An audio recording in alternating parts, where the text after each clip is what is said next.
প্রিয় দর্শক, আমাদের সাবেক রাষ্ট্রপতি শাহাবুদ্দিন সাহেব উনি পদত্যাগ করার পর শুরুর কয়েকদিন আমরা বেশ শুনেছি, বেশ একটা জল্পনা কল্পনাও ছিল যে কে হতে যাচ্ছেন পরবর্তী রাষ্ট্রপতি, মানে বিএনপির রাষ্ট্রপতি কে হবেন। এটা নিয়ে প্রথম 2-3 দিন বেশ জল্পনা কল্পনা হলো। স্থায়ী কমিটির কেউ হবেন নাকি বাইরের থেকে কাউকে নিয়ে আসা হবে, অথবা দেশের বাইরের থেকে কাউকে নিয়ে আসা হবে, এমন আলোচনা শুনলাম। এই সব আলোচনায় কিন্তু আছে, মানে কোনো আলোচনায় বাতিল হয়ে যায়নি। কেউ কেউ বলছিল একজন অবসরপ্রাপ্ত বিচারপতিকে আনা যেতে পারে, কেউ কেউ এটাও বলছিলেন যে অবসরপ্রাপ্ত সামরিক কর্মকর্তাকে করা যায় কিনা। আবার এমনও শুনলাম, একটা পত্রিকায় দেখলাম বেশ তারা জোর সরে বললো যে এমন একটা নাকি খুব জোর গুজব আছে এবং জোর আলোচনা আছে যে ডক্টর মোহাম্মদ ইউনূসকে রাষ্ট্রপতি করা যায় কিনা। তো বোঝা গেল সবাই যার যার মতো করে একটা একটা করে ইস্যু পাবলিককে খাওয়াতে চাচ্ছে, গেলাতে চাচ্ছে যে একে বানান, ওকে বানান, তাকে বানান, এরকম আর কি। তো হতে পারে এই সমস্ত প্রবণতা, এই সমস্ত প্রচেষ্টাকে আমি একদম উড়িয়ে দিই না, কিন্তু এক্ষেত্রে একটা মোটামুটি অবশেষে আমরা দেখলাম যে গত রাতে, মানে শনিবার রাতে একটা কনক্রিট ধারণা মতো পাওয়া গেল। সেই ধারণাটা কি, বিএনপির যে স্থায়ী কমিটি আছে, স্থায়ী কমিটি হচ্ছে বিএনপির সর্বোচ্চ যে কমিটি, সেই স্থায়ী কমিটি একটা মিটিং বসেছিল এবং মিটিংয়ে তারা ঠিক করেছেন যে কাকে রাষ্ট্রপতি বানানো যায়। সেই ঠিকটা কীভাবে, তারা একটা সিদ্ধান্তে আসছেন আর কি। রাষ্ট্রপতির নাম ঠিক করেন নাই, তারা একটা সিদ্ধান্তে আসছেন যে তারা কোন প্রক্রিয়ায় রাষ্ট্রপতি মনোনয়ন করবেন। কারণ মনোনয়নের প্রথমে ইলেকশনের ব্যাপার আছে, কাজে তবে যেহেতু বিএনপির নিজেরই 2/3 মেজরিটি আছে, কাজে বিএনপির পক্ষ থেকে যাকে মনোনয়ন দেওয়া হবে কোনো সন্দেহ নাই, দ্বিধা নাই যে তিনি নির্বাচিত হয়ে যাবেন।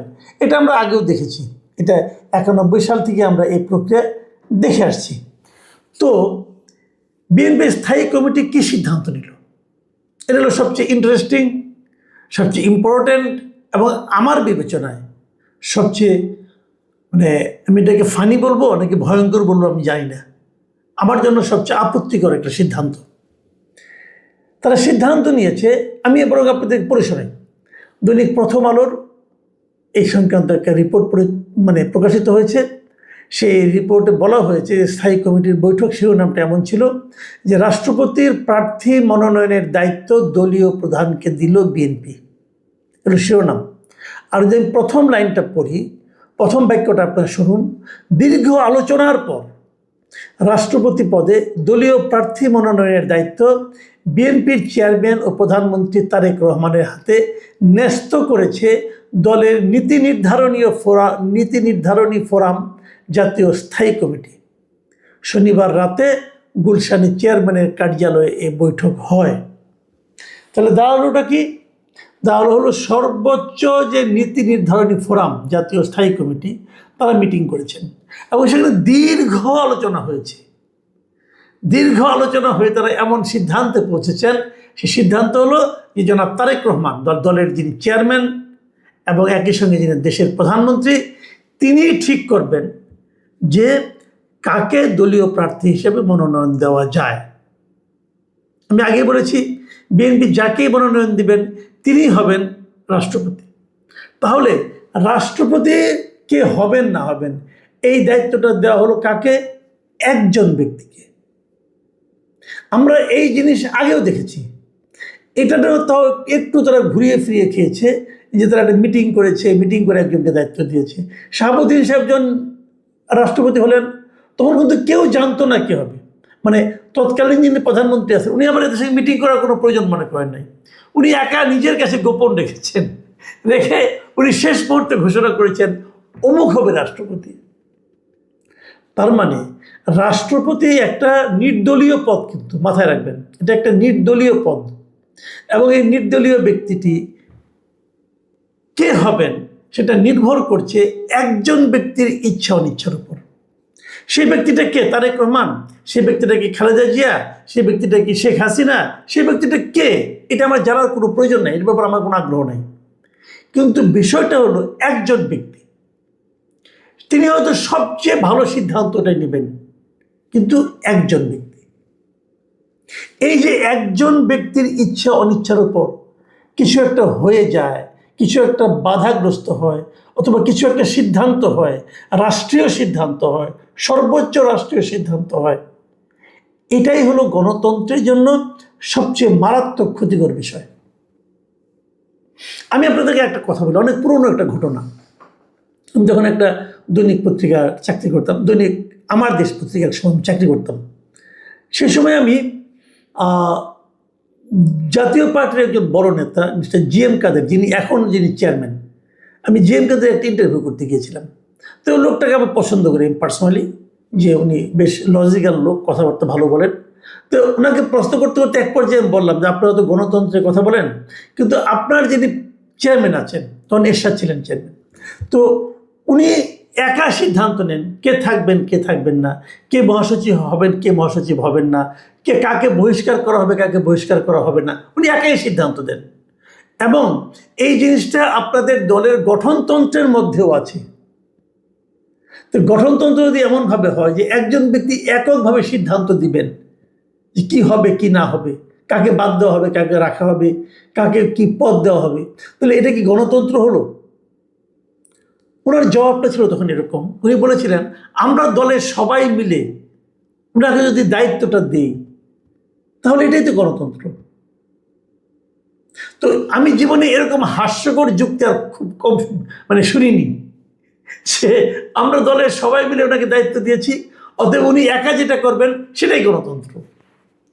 তো আমরা এখন সেরকম গণতন্ত্র দেখছি যে পুরো স্থায়ী কমিটি মিলে তারেক রহমান সাহেবকে দায়িত্ব দিয়েছে যে আপনি বলেন কি হবে, যে হবে সেটাই হবে, এটাই গণতন্ত্র। এমনও হতো, এই জিনিসটা বাড়তে বাড়তে কেমন হয় আমি বলি। যেমন আগে আমরা দেখেছি শেখ হাসিনারা বলে ছাত্রলীগের সভাপতি সেক্রেটারি কে হবে, এই দায়িত্বটাও দেওয়া হতো শেখ হাসিনাকে। অথচ ছাত্রলীগ কিন্তু শেখ হাসিনার কেউ না, শেখ হাসিনার পার্টির কোনো অঙ্গ সংগঠন না। শেখ হাসিনা ছিলেন সভানেত্রী, ছিলেন আওয়ামী লীগের, ছাত্রলীগ আলাদা একটা সংগঠন। সেই সংগঠনের সেক্রেটারি প্রেসিডেন্ট কে হবে সেটা আওয়ামী লীগের যিনি সভানেত্রী তিনি নির্ধারণ করতেন। যুবলীগের কে হবে এটা উনি নির্ধারণ করতেন। স্বেচ্ছাসেবক লীগের কে হবে প্রেসিডেন্ট সেক্রেটারি এটা উনি নির্ধারণ করতেন। এবং আমার ধারণা আগামীতে বিএনপিতে ওই একই প্র্যাকটিস থাকবে, যে ছাত্র দলের সভাপতি সেক্রেটারি কে হবে এটা তারেক রহমান সাহেব নির্ধারণ করবেন, যুব দলের সভাপতি সেক্রেটারি সাহেব কে হবে তারেক রহমান সাহেব নির্ধারণ করবেন, স্বেচ্ছাসেবক দলের সভাপতি সেক্রেটারি কে হবে ওটাও তারেক রহমান সাহেব নির্ধারণ করবেন, এবং দেশের প্রেসিডেন্ট কে হবে না হবে সেটাও তারেক রহমান সাহেবই নির্ধারণ করবেন। আমার প্রশ্ন, তারেক রহমান সাহেব কি বলেছেন যে আমি সব নির্ধারণ করব? উনি বলেছেন? আমার ধারণা বলেননি। বাকি যারা আছে সবাই তার উপরে চাপিয়ে দিয়েছে, এটা এক ধরনের মোসাহেবি। এই লোকগুলি এত বড় বড় হয়েছেন, এত বড় সিনিয়র লিডার, এত বড় বড় মন্ত্রী, তারা ওনারা একটা দল চালাচ্ছেন, দেশ চালাচ্ছেন, ওনারা সবাই মিলে, আমি নিশ্চিত ওনারা সবাই মিলে ওনার উপর চাপিয়ে দিয়েছেন। এবং এই চাপিয়ে দেওয়ার মাধ্যমে ওনার কাছে দেখাতে চেয়েছেন যে দেখেন আমরা আপনার কতটা অনুগত, আমরা কিছুই বুঝি না, আমরা নাবালক, আমরা কিচ্ছু বুঝি না, আপনি যা বলবেন সে এটাই হবে। এই যে এটাকে আমি আনুগত্য বলবো না, কিন্তু এই যে একজন লোককে বিভ্রান্ত করার একটা প্রক্রিয়া, এর মাধ্যমে ওনারা তারেক রহমান সাহেবকে বিভ্রান্ত করছেন। কেবল তাই নয়, যদি এই নির্বাচন নিয়ে কোনো সমস্যা হয়, ধরেন এমন একজন লোককে নির্বাচন করা হলো যাকে নিয়ে প্রচুর দেশ জুড়ে বিতর্ক হলো, সেই বিতর্কের দায়ও কিন্তু তারেক রহমান সাহেবকে বহন করতে হবে। কেন উনি এটা করতে যাবেন? কেন ওনার উপর চাপিয়ে দেওয়া হলো? হয়তো ভদ্রলোক কিছু না করতে পারেন নাই, অথবা উনি কেন উনি এটা এনজয় করেছেন আমি জানি না। যদি এনজয় করে থাকেন তাহলে ওনার জন্য আমার দুঃখ হলো। এই জায়গাটাতেই সমস্যা। ধরেন এখন এনজয় করছেন, হয়তো ভালো করছেন, এরকম করতে করতে অভ্যস্ত হয়ে যাবেন। এক পর্যায়ে উনি নিজেই সব সিদ্ধান্ত নিজের থেকে দিবেন, তখন আর স্থায়ী কমিটিকে মিটিং করে দীর্ঘ আলোচনা করে ওনাকে দিতে হবে না, উনি নিজেই দায়িত্ব নিয়ে নেবেন। ঠিক আছে, আমি বলবো আপনারা সবাই চুপ করে থাকেন। যখন এইভাবে কি কারণে নামাজকে এই চিন্তাটা আসবে, তখন উনি হয়তো ভাববেন আর আমি তো পারি, আমি তো আগেও করেছি, এই যে আমি সব পারি, এই যে আমি সব ঠিক করি, আমার করা নিয়ে কেউ কোনো প্রশ্ন করে না, এই যে চিন্তাটা, এই যে মানসিকতাটা, এই মানসিকতাটাই হলো একজন মানুষকে স্বৈরাচারী করে তোলে। আমি মনে করি এখনও যেটা তেমন কিছু না, ছোট ঘটনা, কিন্তু আমার বিবেচনায় এই স্থায়ী কমিটি তারেক রহমান সাহেবকে সেদিকেই ঠেলছেন, আমাদের প্রধানমন্ত্রীকে সেদিকেই ঠেলছেন যে আপনি স্বৈরাচারী হন, আপনি সব বুঝেন। ভাই, মানুষ তো আমরা সবাই, এবং এর মাধ্যমে ওনাকে তারা বিপদেও ফেলছেন। এই সমস্ত সমালোচনা আপনি গ্রহণ করেন, আমরা কিছু জানি না। এবং যখন যে লোকটা হবে, এবং এখানে আরেকটা লোভও কাজ করতে পারে বলে আমার ধারণা। লোভটা কি সেটাও বলে রাখি। এই যে স্থায়ী কমিটি, অনেকে বলা বলি করছেন যে স্থায়ী কমিটি থেকে হয়তো কাউকে প্রেসিডেন্ট নমিনেট করা হতে পারে। তো স্থায়ী কমিটিতে যারা আছে, আমার ধারণা সবাই নিজের থেকে একটু লোভ অনুভব করছেন, যদি আমার নাম বলে, যদি আমার নাম বলে, তো আমি যদি এখানে কিছুটা বলা বলি করি কাকে নিতে হবে, আমি তো নিজের কথা বলতে পারবো না। কাজে এই দায়িত্বটা আমরা ওনাকে দিয়ে দিই। সমস্যা তো ছিল না, আপনারা গোপন ভোটের মাধ্যমে করতে পারতেন। গোপন ভোট করতেন যে আপনি ভাই কাকে পছন্দ করেন, প্রত্যেকটা স্থায়ী কমিটির সদস্যকে বলতে পারতেন যে ভাই আপনারা এক কাজ করেন, আপনারা 5 জনকে একটা নাম দেন। এই 5 জনের কোনো প্রার্থী হয় নাই, কেউ নাম জানেন, আপনার মনের থেকে আপনি যে 5 জনকে আপনার পছন্দ হয়, মনে মনে যার কথা ভাবছেন, হয়তো এই কথাটা কেউ ভাবে নাই, হয়তো আপনি আপনার কোথাও ভাবছেন, কোনো সমস্যা নাই। আপনি 5 জন লোকের একটা তালিকা দেন, সিরিয়ালে দেন, যাকে 1 নম্বরে চান, 2 নম্বরে চান, 1 2 3 করে 5 জন নেন। সবার কাছ থেকে নেন না 5 জনকে সিরিয়াল, গোপন ভোটে একটু খুলেন, ওখানে তো আমরা বুঝতে পারবেন সবাই মিলে কি চায়। কিন্তু সেই রিস্কেও কেউ যায় নাই। এখানে একসঙ্গে অনেকগুলি বিষয় কাজ করেছে। প্রথমত লোভ, দ্বিতীয়ত মোসাহেবি, এবং তৃতীয়ত দায়টা একজন লোকের উপর চাপানোর মানসিকতা। প্রিয় দর্শক, হয়তো অনেকে বলবেন নাকি ছোট বিষয় নিয়ে আলোচনা কি দরকার। বিষয়টা ছোট, কিন্তু এর আফটার ইফেক্ট অনেক বড়। সবাই ভালো থাকবেন, এখন এ পর্যন্তই। আল্লাহ হাফেজ।